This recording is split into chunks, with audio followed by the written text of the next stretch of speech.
Yo creo que para cualquier legislador esta discusión es una de las discusiones más complejas y por lo complejo apasionante de las consideraciones a las que lleguemos en el tratamiento de la reforma jubilatoria. Va a depender la suerte de cientos de miles de uruguayos.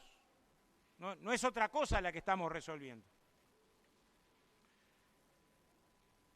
La primera consideración, que es ineludible, es que estamos transitando un proyecto de reforma jubilatoria que no tiene punto de contacto con la promesa que se hizo por parte de la coalición que hoy nos gobierna en la campaña electoral. El presidente de la República actual no dejó lugar a dudas.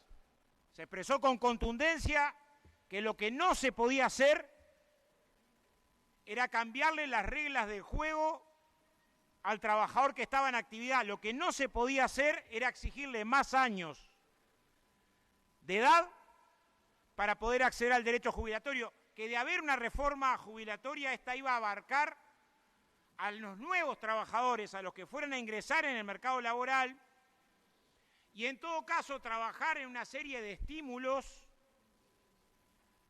para demorar el retiro, pero en ningún caso cambiar la posibilidad de acceso a la jubilación. El proyecto de reforma jubilatoria de la calle cambiaba las condiciones jubilatorias a todos los trabajadores hasta los 57 años de edad. O sea, el grado de incumplimiento desde la promesa electoral a la propuesta de reforma jubilatoria fue flagrante. Y hasta ahora yo he encontrado que una sola vez se le ha consultado acerca de por qué este incumplimiento. En una sola entrevista. Y la respuesta que da el presidente de la República es de antología. Es de antología. Dice, hice esa promesa sin tener los números. O sea, alguien que fue 20 años legislador, 2 veces candidato a la presidencia, hace una promesa de un tema de una extraordinaria sensibilidad a la seguridad social, la posibilidad de acceder o no a una jubilación, y la hace sin tener en cuenta los números. Y no se le ha vuelto a preguntar. Y yo creo que este es el incumplimiento, no el único, de las promesas electorales.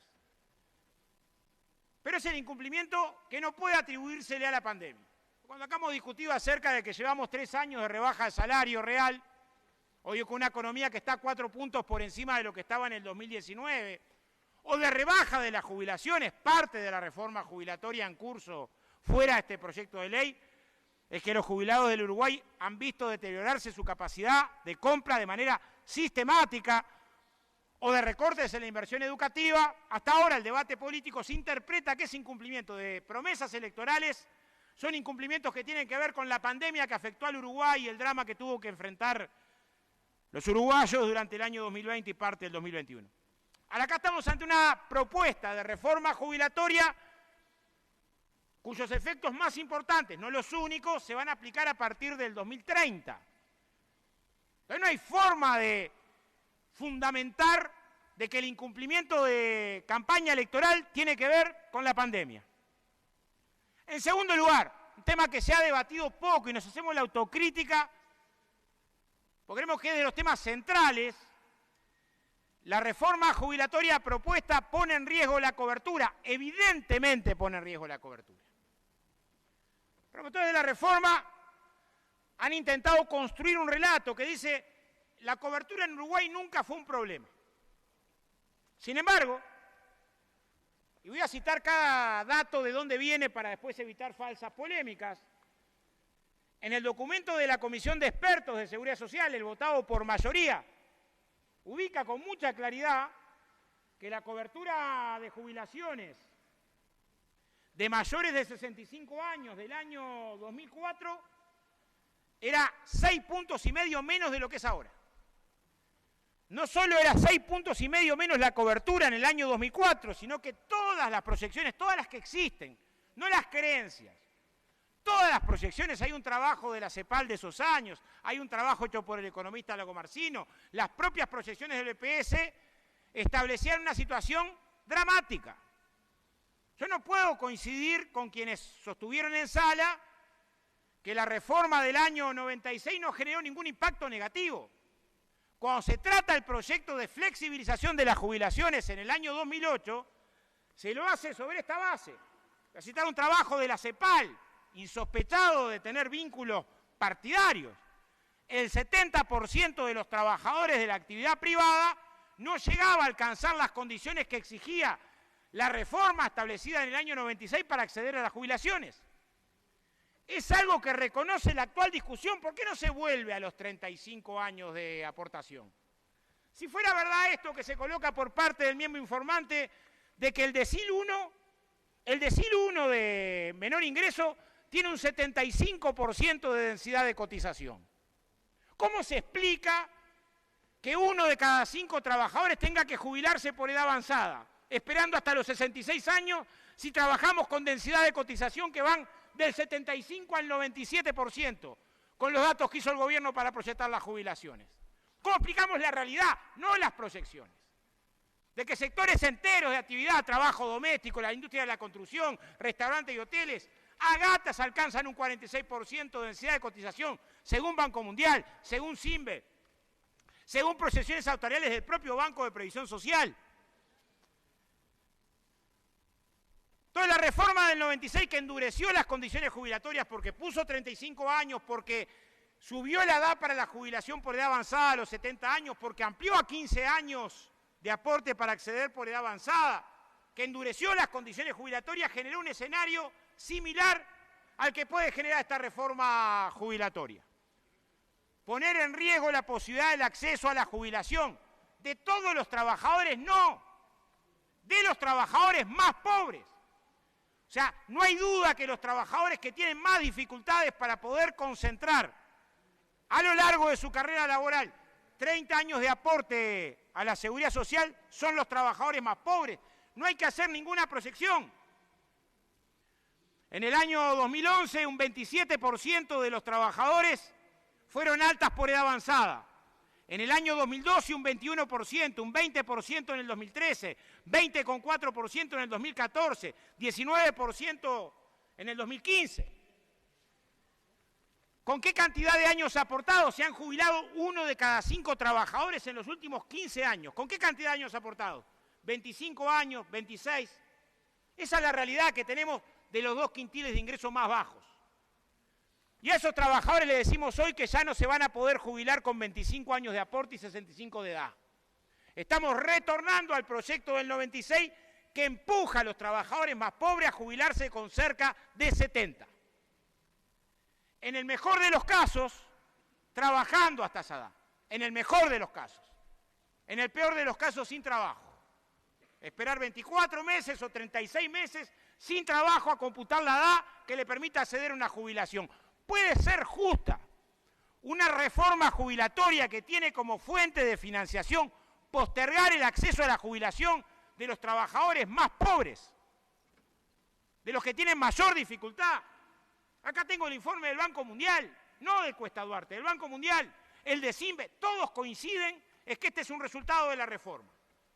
El último informe de CIMBE demuestra con contundencia, y no pudo ser rebatido, que la caída en la proyección de trabajadoras que se pudieran jubilar a los 65 años es de 14 puntos. Ese diario del lunes lo tenemos hoy. ¿Cómo se puede sostener que estamos favoreciendo a los trabajadores más pobres si justamente los trabajadores más pobres es a los que estamos hipotecando la posibilidad de que accedan a poder jubilarse? Para llegar al 99% de cobertura, que expresa el informe en mayoría del Poder Ejecutivo, hubo que tomar medidas. Bajar de 35 años a 30 los años de trabajo para poder acceder a la jubilación. Ampliar la condición de edad avanzada, volviéndola a los 65 años con 25 de aporte. Se estableció el cómputo de un hijo a la mujer, esta que había sido principalmente afectada por la reforma del 96, cuando se corrió la edad jubilatoria de 55 a 60, permitiéndole la posibilidad de que compute un año por cada hijo. Se ensanchó a un año el derecho del seguro de desempleo a los mayores de 50 años. Se estableció la posibilidad de que con 28 años de aporte y 58 años de edad pudieran acceder a la jubilación con 2 años de seguro de paro los trabajadores que estuvieran desempleados. Y esto fue lo que mejoró la cobertura. Por eso hoy tenemos el 99% de los trabajadores mayores de 65 años con acceso a la jubilación. En torno de 100.000 uruguayos pudieron jubilarse. ¿Eso es gratis? No, no es gratis. Ahora hubiera sido gratis tener 100.000 personas mayores de 65 años sin derecho a la jubilación. ¿Cuáles hubieran sido las alternativas? Hubiera sido de justicia social. Se ha dicho por parte de varios senadores del gobierno de que acá está la madre del problema. Y yo tengo que polemizar con esta idea que acá está la madre del problema. Porque fíjense, no solamente teníamos un problema de cobertura, también teníamos un problema gravísimo de suficiencia. En el año 99, voy a ir después al 2004, pero muchas veces cuando hablamos del 2004 se dice, bueno, fue después de la crisis, ¿qué quieren después de la crisis? En el año 99 la mitad de los jubilados del Uruguay tenía una jubilación menor a 3 bases de prestación y contribuciones, la mitad de los jubilados. En el año 2004 este número había trepado a 2/3, 2/3 de los jubilados, 2/3 de los jubilados de este país estaban por debajo de 3 bases de prestación y contribución. Este dato se redujo de manera sustantiva. En el caso de jubilados que estaban entre 3 y 6 bases de prestación, apenas había 85.000 jubilados en el 2004 y esa cifra creció a 255.000 jubilados en el año 2020.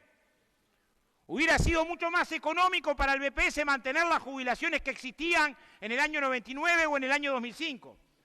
Lo mismo en la cantidad de jubilaciones mayores a 6 bases de prestación y contribución, que se duplicaron en los 15 años donde el Frente Amplio fue gobierno. No solo se amplió la cobertura a un 99%, sino que además se mejoraron todas las jubilaciones, lo que es causa fundamental del descenso pronunciado de la pobreza en la tercera edad. Se pasó de 100.000 a 400.000 asignaciones familiares. ¿Fue gratis esto? No, no es gratis. No es gratis. Esto generó un colapso en la finanza del BPS. Miren, el BPS en el 2004 precisaba 4%, según el boletín de rendición de cuentas del INE, de asistencia financiera. Y esa asistencia financiera en el 2019 bajó un 2%. Esta es la historia toda en términos de qué pasó con la seguridad social y con la discusión acerca de la cobertura de seguridad social. La reforma actual pone en riesgo la cobertura. El diario del lunes lo tenemos y es un diario que nos ofrece una portada dura. 46% de las mujeres no computan 30 años a los 65 años de edad. Lo sabemos hoy. Hoy tenemos esa proyección y no hay ninguna, salvo la creencia, que las haya polemizado. En segundo lugar, el proyecto del presidente de la República y el proyecto que llegó al Parlamento y aún el que estamos tratando hoy, más allá de algún cambio, sube la edad al barrer. No es lo mismo llegar a los 65 años en una planta frigorífica que si estás en un trabajo que no tiene mayor exigencia física. Ya hoy la mayoría de los trabajadores, ejemplo, industria frigorífica, se tiene que un porcentaje altísimo, se tiene que jubilar por discapacidad. Tiene sentido si es una reforma que se aplique en el 2030. Y si es un año el tiempo que se requiere para estudiar la cuestión epidemiológica de salud laboral, para ver qué sector o no sector, y si efectivamente se pretendiera construir acuerdos, no hacer antes esos estudios. No hubo 2 años de trabajo de la comisión para hacer una investigación potente a la hora de atender y dar certeza. Sin embargo, en las proyecciones macroeconómicas que se hacen, no se incorpora porcentaje de trabajadores que estarían en la condición de jubilarse a los 60. Es curioso. En el proyecto que ingresó al Parlamento tenían 4 limitantes. Algunas todavía quedan. Una definición de puesto de trabajo. No del sector de actividad, sino de puesto de trabajo. 20 años en un puesto de trabajo. La segunda que vino al Parlamento era 8 años en ese puesto de trabajo, los 8 años últimos en ese puesto de trabajo. La tercera, que tenías que tener entre 45 y 49 años. 45 y 49 años, o sea, el trabajador con unos meses antes. En la industria de la construcción hay 346 puestos de trabajo identificados, 346. 346 que están en 6 categorías. Yo quiero que alguien acá me demuestre cómo hacen para saber que la categoría 9 estaba en uno y no en otro puesto de trabajo. Hace 5, hace 10. Yo trabajé mucho en esa evaluación de tarea. Capaz alguien sabe aplicar eso en la realidad. Yo lo dudo. Claramente es una reforma con contenidos sensibles votados de apuro, y como están votados de apuro con efectos que van a ser nocivos, se sube la edad al barrer sin tener en cuenta la rama de actividad, las complejidades de la rama de actividad, la convocatoria al diálogo en la rama de actividad, y sin tener en cuenta otro aspecto que es sustantivo. Se habla mucho del aumento de la expectativa de vida. Ahora, el aumento de la expectativa de vida no es parejo. No vive lo mismo el gurí que se crió en la cachimba del piojo, no tuvo acceso a la salud, tuvo dificultades, mal papeado, sufrió violencia, no vive lo mismo, ni acá ni en ninguna parte del mundo. La comisión presentó informes, hay estudios de 363 ciudades de 9 países, con diferencia de expectativa de vida de hasta 18 años. Y como acabamos de demostrar con datos, a los trabajadores más pobres los estamos empujando a que se jubilen cerca de los 60, lo sabemos hoy. Son los 2 quintiles de más bajos ingresos los que presentan peor registro de historia laboral por escándalo, en particular las trabajadoras y en particular las trabajadoras más pobres. El proyecto de ley plantea ahorrar en los trabajadores que quedan en discapacidad para todo trabajo. No voy a contestarle yo al miembro informante, le va a contestar Saldain, cuando estuvo acá en la comisión. Lo dijo con mucha claridad y hasta crudeza. Dice, tienen 20 puntos porcentuales más con la jubilación por incapacidad. Palabras textuales de Saldain acá en la comisión. 20 puntos más. Esos 20 puntos porcentuales en dinero implican un 44% más para el trabajador que queda en discapacidad total. Palabra de Saldain. Allí hay un cambio. Cada tanto por ahí hay un comentario sobre el proyecto y después se establece la sospecha, lo establece acá, por más que después se niega en la última comparecencia, y lo establece también en el estudio que hace por mayoría la comisión de expertos. Si no, alguien me va a tener que explicar acá a qué se refería el informe de la comisión de expertos cuando habla de la discapacidad y habla de la promoción de la rebaja a la discapacidad para evitar prácticas no deseables. ¿Cuáles son las prácticas no deseables? Se sospecha que el trabajador que se jubila por discapacidad parece que elige él jubilarse por discapacidad. Sin ningún estudio, sin ningún informe, a puro prejuicio. ¿Cómo se otorgan las jubilaciones por discapacidad en el Uruguay? ¿Saben los senadores acá cómo se otorgan? Podés tener un accidente o tuviste una enfermedad grave, estás en tu prestador de salud. Después de determinado tiempo, en denuncia tenés que ir al BPS.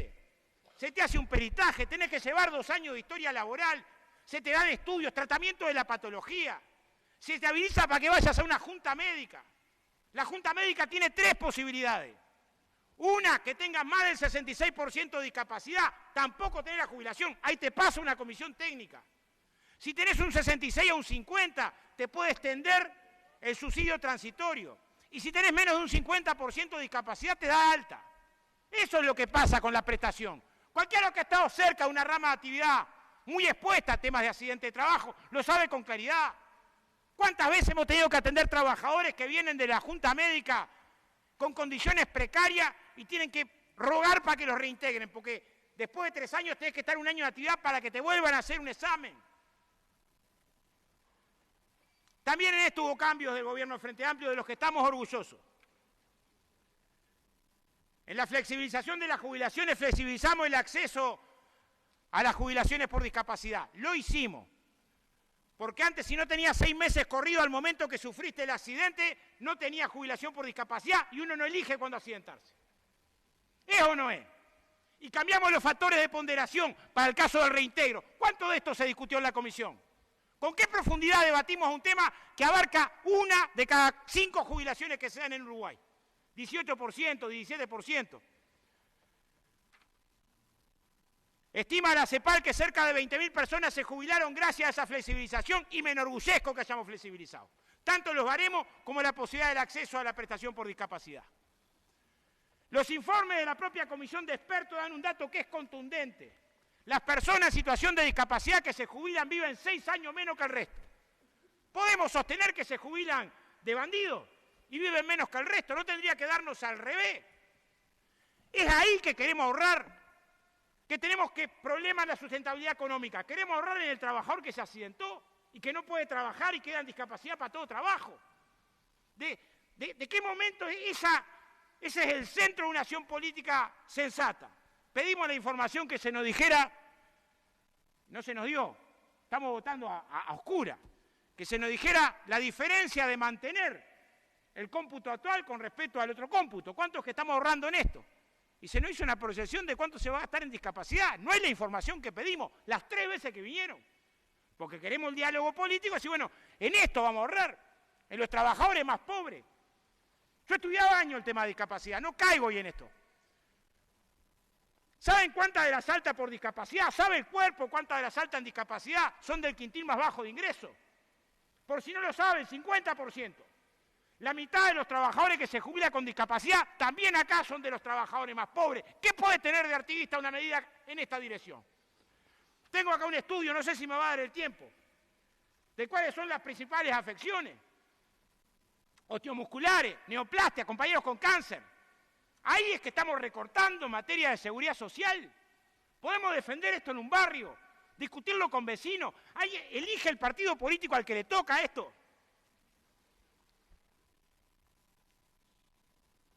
Nos llegó a hacer la información sobre cuánto incide el recorte que se hace a las viudas del trabajador que muere. Y nos parece más insólita la propuesta todavía. Según la información que nos llegó anoche del Poder Ejecutivo, esto afecta apenas al 7% de las viudas. Nos metemos en un cambio normativo para dejar a trabajadoras que quedaron con su familia a cargo en condiciones de dificultad por solo el 7%. Un cambio que seguramente no lo tengo cuantificado, pero lo vamos a hacer. Es insignificante en lo económico. De la mujer que quedó sola al frente de la familia con los gurises, que en vez de poder cobrar pensión vitalicia la tenga por un año. ¿Qué tiene de solidaridad? ¿Qué tiene de justa una reforma que tiene estos contenidos? ¿Es un problema político partidario? ¿O es que estamos razonando en contenido de una reforma que claramente tiene elementos que son regresivos y sino que nos expliquen?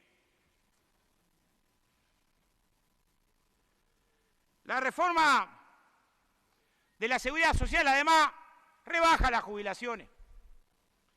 Es muy fácil demostrar cómo se licúa, cómo está la posibilidad latente de que se licúe el suplemento solidario. Si hubiéramos aplicado un suplemento solidario en el año 2005, un suplemento todavía más amplio que este, que abarcara 2/3 de las jubilaciones más bajas, y el ajuste fuera por IPC, ese suplemento hoy, 16 años después, no le tocaría a nadie. Porque teníamos en ese entonces 2/3 de jubilación entre 1 y 3 BPC, y hoy casi no tenemos jubilaciones entre 1 y 3 BPC. Muy fácil. Acá ustedes van a decir, justo elegiste el periodo donde más aumentaron las jubilaciones mínimas. Pero es para poner el ejemplo muy gráfico. Sé que no se va a encontrar en la historia del país un periodo donde se han aumentado de manera tan contundente las jubilaciones mínimas. Entonces te jubilás más tarde y te jubilás con menos. Te jubilás con menos, en algunos casos con pérdida de hasta el 38%. Esto ha generado una polémica. Somos intentado salvar esta polémica, en condiciones idénticas de comparar. No esta, ¿no? Repito, no esta comparación que trajo el Poder Ejecutivo de densidades de cotización del 75% al 97%. Este es un país de pleno empleo, sin desocupación, sin trabajo informal, sin nada. No es el Uruguay. Esta densidad de cotización no la refleja ningún estudio serio. Ningún estudio serio. Entonces, nosotros presentamos en su momento una iniciativa que se mantenga una forma de cálculo espejo para condiciones idénticas, al trabajador se le garantice lo que acá se dice que se garantiza, en términos de que no solamente se posterga la edad jubilatoria, sino que además te jubilás con menos plata. Hay 2 elementos más que quiero referirme antes de... Bueno, el informe de Simbe es contundente. Se dice que... Sí, tengo 15 más que voy a pedir. Que pienso pedir. Muy bien. Que pienso pedir. Estoy buscando. Pero ya voy a encontrar. La primera consideración es que además no estamos ante una reforma de la seguridad social. No estamos. Sería otro gallo que canta si estuviéramos ante una reforma de la seguridad social. Sería distinto. Yo creo que si a los trabajadores uruguayos, estoy convencido, les decía hay que hacer un esfuerzo más, pero es para atender un drama de seguridad social, el trabajador pone el hombro. Pone el hombro. Hay sobrado ejemplo. Vengo de un sector de actividad que aporta más a la seguridad social, para cobertura de seguridad social, que el resto. Pero de nuestro aporte cubrimos la odontología de los gurises. Y de nuestro aporte cubrimos becas para los gurises que estudian, que logran llegar a la universidad, y útiles escolares, y préstamos materiales. Y también tenemos un fondo para cubrir la cesantía del compañero que queda sin laburo. O sea, si vos tenés una contrapartida clara, si el proyecto de ley traía arriba de la mesa una discusión acerca de cuánto vamos a centrar la atención de las personas en situación de discapacidad, del trabajador que queda desempleado, cuánto vamos a multiplicar las políticas de la primera infancia, es otra la discusión que tenés, porque ampliás el perímetro. La única explicación que hemos tenido respecto a la ausencia de una discusión de estas características es que no había tiempo. ¿Cómo no va a haber tiempo si tenemos una reforma que el grueso se va a aplicar dentro de 20 años? Para un debate profundo sobre la seguridad social. Y el otro costado, que es durísimo desde el punto de vista de la posibilidad de acuerdo, es que cuando estamos pidiendo estos sacrificios, estas exigencias, hasta 20 puntos menos al trabajador en situación de discapacidad, a las trabajadoras más pobres, que se jubilen cerca de los 70 años, el resultado de la reforma. Cuando estamos pidiendo estos sacrificios, la reforma no exige nada, ni un mínimo aporte, ni siquiera un aporte testimonial a los más poderosos del Uruguay. Nada, ni un milímetro. Voy a citar fuente porque se habló mucho de la reforma del 2008. La Asesoría General de Seguridad Social, fuente, número 92, octubre del 2022, entrecomisado. Las pérdidas por exoneración del 2008 pasaron a ser un tercio de lo que eran antes de la reforma tributaria. Repito, las pérdidas por exoneraciones del 2008 pasaron a ser un tercio de lo que era antes de la reforma tributaria. En el caso de la industria manufacturera, 164 millones de dólares más se recaudó después de la reforma tributaria que antes de la reforma tributaria. En la aportación civil, abro comillas, idéntico, Asesoría General de Seguridad Social. La aportación civil representa la mayor tasa promedio, lo cual podría deberse a varios organismos públicos y habla del descenso profundo en materia de aportación a la seguridad social. ¿Todo lo que necesitamos? No. Ahora, el impuesto al patrimonio.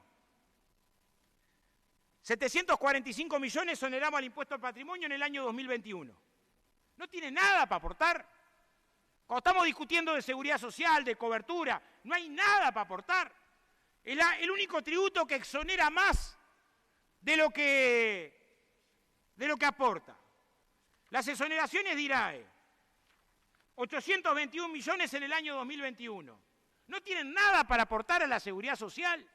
No hay posibilidad de un diálogo que diga, bueno, una parte de estas exoneraciones, una cuarta parte, en proyección, en la medida que surge la reforma, como fuente de financiamiento, a los efectos de un diálogo. Nada, ni un milímetro. Entonces, en el mismo momento que se le está exigiendo, no a todos los trabajadores, en particular a los trabajadores más pobres, y más en particular a las trabajadoras más pobres, y más duro a los trabajadores en situación de discapacidad, se decide cerrar la puerta de una discusión más profunda acerca de cómo financiamos la seguridad social y qué seguridad social tenemos que tener. Es por eso que no hay acuerdo, no por otra cosa. Voy a cerrar con alguna consideración, por favor. Tiene la palabra el senador Brenta. Sí, señor presidente, para solicitar la extensión de la hora del senador Andrade. La prórroga de la hora. Se está votando la prórroga del senador Andrade. 23 en 24 afirmativa. Puede continuar, senador. Por ahí se dice de que esta reforma quiebra privilegios y nosotros no estamos para quebrar privilegios. Hay que bancar ese archivo, ¿no? Porque por el decreto ley 14.157, un sargento de primera que tenía como salario base 34.954, se jubilaba con 71.425. Esto dice la comisión de expertos en mayoría, el informe del gobierno. Y un coronel que tenía como salario base 124, se jubilaba con 154. Cuando se votó la 19.659, en el primer caso pasó de 34 a 29 y en el segundo de 124 a 105. ¿Qué soledad tuvimos para tratar estos privilegios cuando se discutieron acá en el Parlamento sobre la caja militar? Entonces discutamos todos los privilegios, pero tengamos en cuenta los informes que el propio gobierno hace acerca de los efectos de las leyes. Se ha dicho por ahí que el Frente Amplio tiene una estrategia de que la ley la vote el gobierno, pague el costo político y nosotros balcoñemos la situación. Están equivocados. La estrategia del Frente Amplio es que nos salga una ley profundamente antipopular, injusta, sin diálogo social y que liquida la cobertura de los trabajadores más pobres. Por lo tanto, vamos a denunciar los efectos de esta norma y vamos a polemizar. Y quienes eligieron polemizar poco, hoy hace 50 días, 47 días que entró la ley en el Parlamento, entre el Mundial y la fiesta, dieron un tiempo tan breve para votar un tema de tanta sensibilidad. Lejos de la consigna artiguista de que los más infelices serán los más privilegiados, tiene esta reforma jubilatoria. Gracias, presidente.